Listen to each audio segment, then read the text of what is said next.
नमस्कार मित्रांनो, तर पुन्हा कर्तव्य आहे या मालिकेमध्ये आपल्याला असं पाहायला मिळत आहे की अवनी माधवरावांना चहा देते आणि सांगते की बाबा खूप चहा होतोय, तुमचा परत डायबिटीज वाढेल. तेव्हा ते म्हणतात की हे तुझ्यात आणि माझ्यात आहे, जयश्रीला कळतं कामा नये, तुला माहिती आहे ना तिला काय सांगायचं. अवनी म्हणते की हो, तुमचा अजून चहाच झालेला नाही आहे. माधवराव सांगतात हां बरोबर. वसुंधरावरून खाली येते, सगळ्यांचे डब्बे भरते. आकाश मागोमाग येतो. मागोमाग आकाश आल्यानंतर अखिल भास्कर म्हणून ओरडत असतो की आपल्याला जायचं आहे. तेवढ्यात हे माधवरावांना खूप भारी वाटतं. माधवराव म्हणतात की किती छान दिसतंय ना हे दृश्य, आपली तिन्ही मुलं किती छान बिझनेस सांभाळतात, ते किती व्यवस्थित काम करतात हे बघून खरंच खूप छान वाटतं. तेव्हा जयश्री म्हणते की हो, सगळेजण छान काम करतात. वसुंधरा भास्कर दादाचा आणि आकाशचा डब्बा देते. तेव्हा ती म्हणते की आई तुमच्या गोळ्या संपल्यात ना, आणायच्यात ना, द्या मी आणते. जयश्री म्हणते की काही गरज नाही आहे. तन्या म्हणते की आई मी तुमच्या गोळ्या आधीच मागवलेल्या आहेत, त्यांची काही गरज नाही आहे. जयश्री म्हणते की हे बघा, ही माझी सगळ्यात आवडती सून आहे, हिला सांगायची सुद्धा गरज लागत नाही, आपोआप आणते. तन्या म्हणते की मी तुमच्या गोळ्या ऑनलाईन ऑर्डर केल्या, ते थोड्या वेळात मेडिकलवाला घेऊनच येत असेल. जयश्री तिचं कौतुक करत असेल. माधवराव म्हणतात की का, तीच फक्त आवडती सून काऊनी सुद्धा 5 वाजता उठून काम करते, कोणी काहीही कमी नाही आहे. तेव्हा आकाश म्हणतो की हो. जयश्री म्हणते की हो, अवनी आहेच गुणाची. तेव्हा वसुंधरा पण आहे ना. आकाश म्हणतो की हो, वसुंधरा आहेच गुणाची. जयश्रीचा चांगलंच तोंड बंद होतं, सगळेजण शांत बसतात, सगळेजण ऑफिसला जातात. तेव्हा तेवढ्यात विशाखा घरी येते. विशाखा आल्यानंतर जयश्री म्हणते की अगं तू एवढ्या लवकर घरी कशी काय.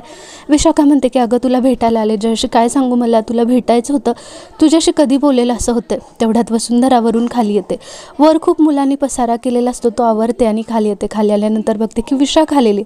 जयश्री वसुंधराला बघताच म्हणते की चल आपण बाहेर जाऊन बोलूया, इथे काही बोलायची गरज नाही आहे. वसुंधरा म्हणते की आई तुम्हाला काही हवं आहे का. जयश्री म्हणते की काही नको, चहा आणून दिला तर बरं वाटेल. वसुंधरा म्हणते की ठीक आहे आई, पण जेवायला काय करू. जयश्री म्हणते की तुला काय करायचं ते कर, तसंही तू कुठं माझे काय ऐकते, मनाला येईल तेच करतेस ना. माझं आणि मला जे हवं आहे ते तू देणार आहेस का, मला तू या घरात नकोस. वसुंधरा म्हणते की आई आणते मी चहा. तेव्हा जयश्री विशाखा म्हणते की माझं डाएट चालू आहे, त्यामुळे मला सुद्धा चांगलं डाएटिंगचं खायला आणून दे, कसं आहे वेळ चुकली नाही पाहिजे. त्या दोघंसुद्धा बाहेर जातात. तेवढ्यात तनया म्हणते की काय मॉमने काय ऐकलं, लक्षात नाही आलं का, जा लवकर चहा बनव आणि खायला आणून दे. तेव्हा वसुंधरा म्हणते की हो मला सुद्धा चांगलंच माहिती, विसरलीस का मगाशी, हात भाजला का तुझा चांगला, काय म्हणत होते आई, मलम लावून दिला ना. हे ऐकल्यानंतर तनया चूप होते. इकडे जयश्री विशाखा बाहेर बसलेले असतात. तेव्हा विशाखा जयश्रीला सांगत असतात काय गं काय अवस्था झाली आहे तुझी. अगं काल मी TV बघत होते, TVत सुद्धा तेच, सकाळी उठून बघते तर पेपरात सुद्धा तेच, मला खूप काळजी वाटली गं. जयश्री म्हणते कशाबद्दल. तेव्हा ती पेपर काढते आणि जयश्रीला दाखवते. त्यात लिहिलेलं असतं की एका सुनेने आपल्या मुलाकडून प्रॉपर्टीसाठी लग्न करून घेतलं आणि अख्ख्या घराला अडकवून जेलमध्ये पाठवलं. जयश्रीला धक्का बसतो. ते म्हणते हे खरं आहे का, हे होऊ देणार नाही मी आकाशसोबत. विशाखा म्हणते की तसंही तुला माहिती आहे ना त्या गुरुजींनी काय सांगितले, लक्षात ठेव, नाही तर वसुंधरा सगळी प्रॉपर्टी घेऊन जाईल. तेव्हा जयश्री म्हणते की मी असं काहीच होऊ देणार नाही.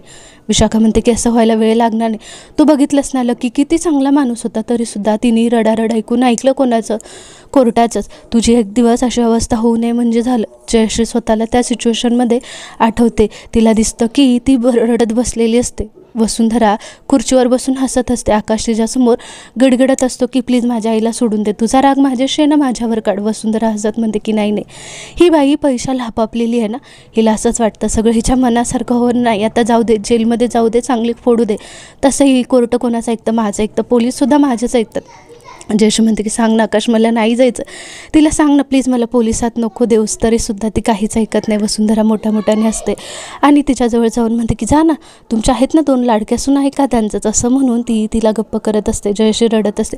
आकाश तिच्यासमोर हातापाया पडून आईला पोलिसात देऊ नका असं सांगत असतो. तरीसुद्धा वसुंधरा म्हणते की आकाश हे तुला आधी कळायला पाहिजे होतं. जयश्री आकाशला म्हणते की बघ आकाश, मी तुला आधीच म्हणत होती ना ही बाई चांगली नाही, ही बाई आपलं घर एक दिवस नक्की खाऊन टाकणार. वसुंधरा पैशाची डिमांड करत असते. आकाश म्हणतो की मी देतो तुला, थोडा वेळ दे. तरीसुद्धा ती काहीच ऐकत नाही. तेवढ्यात वसुंधराला पोलीस येताना दिसतात. ती लगेच पायात बसून रडायला लागते की माफ करा आई, प्लीज मला बाहेर काढू नका प्लीज. जयश्री पोलिसांना सांगते की अहो हिचं काही ऐकू नका, ही खोटं बोलते. तरीसुद्धा पोलीस वसुंधराचाच ऐकतात. वसुंधरा म्हणते की ही बाई माझा खरंच खूप छळ करते, मला 2 दिवस झाले जेवायला दिलेलं नाही आहे. हे बघून जयश्रीसुद्धा म्हणते की अहो हिचं काय ऐकताय, मी जेवले नाही आहे 2 दिवस झालं. तरीसुद्धा पोलीस काहीच बोलत नाहीत.